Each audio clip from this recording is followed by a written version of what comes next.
संविधान निर्माता और करोड़ों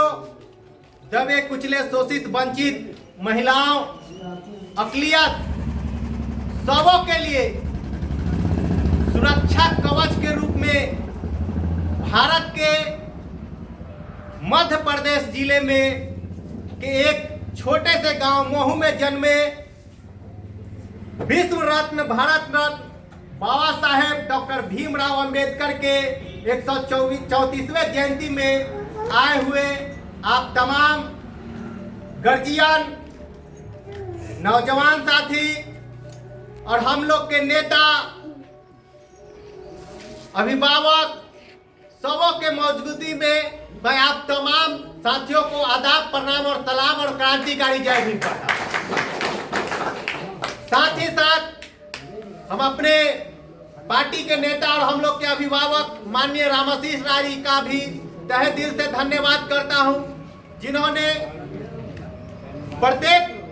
कार्यक्रम को सुचारू रूप से चलाते रहे हैं और हम लोग में एक नया जुनून और ऊर्जा भरने का काम करते आ रहे हैं। साथियों, आज ऐसे महापुरुष का जन्म है, दिन हम लोग मना रहे हैं, जो अपने पूरे जीवन काल में छुआछूत भेदभाव का शिकार होते रहे, लेकिन कुछ व्यक्ति विशेष को जब उनको अपना अधिकार मिला, उनको अपने बारे में लिखने का मिला, उनको अपना कलम चलाने का मौका मिला, तो वर्ण के आधार पर अपने को श्रेष्ठ और दूसरे को नीच दिखा दिया। कुछ व्यक्ति विशेष को जब अधिकार मिला कुछ करने का, लिखने का, तो अपने को श्रेष्ठ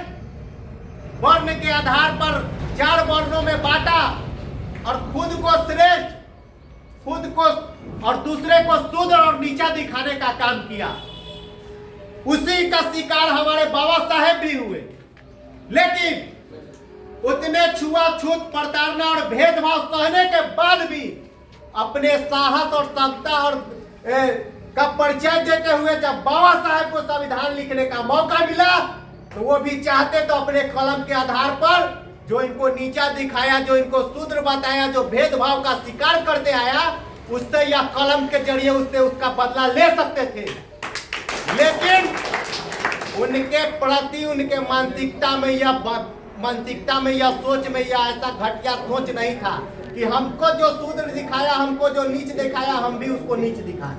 उन्होंने जब संविधान लिखा तो उसने या राजा हो या रंज हो, सबको समानता का अधिकार दिया। ये बाबा साहेब थे और साहस और परिचय और सहन की बात करते हैं थे अभी हमारे साथी विजय जी। तो बाबा साहेब में वह साहस था, वह सहन क्षमता था कि अपने भले ही उस भेदभाव का शिकार हुए, छुआछूत का शिकार हुए, लेकिन जब इनको मौका मिला संविधान लिखने का तो यह चाहे तो बदला ले सकते थे कलम से, लेकिन इन्होंने किसी के साथ भेदभाव नहीं किया, सबों को समानता का अधिकार दिया। वो चाहे महिला हो, पुरुष हो या दलित हो या अकलियत हो या पिछड़ा हो, सबों को एक धारा में लाने का काम किया। भले ही आज लोग वोट के नजरिया से, अपने अपने नजरिया से, अपने अपने हिसाब से राज्य चला रहे हैं। जैसे कुछ देर पहले हमारे एक साथी राजेश पासवान जी बोले कि कुत्ता अपने नजरिया से सरकार चला रहा था और गधा अपने नजरिया से चला रहा था। उसी तरीका से अभी देश में कुछ पार्टी है जो कुछ लोग भाई हिंदू के नाम पे चला रहे हैं, तो कुछ लोग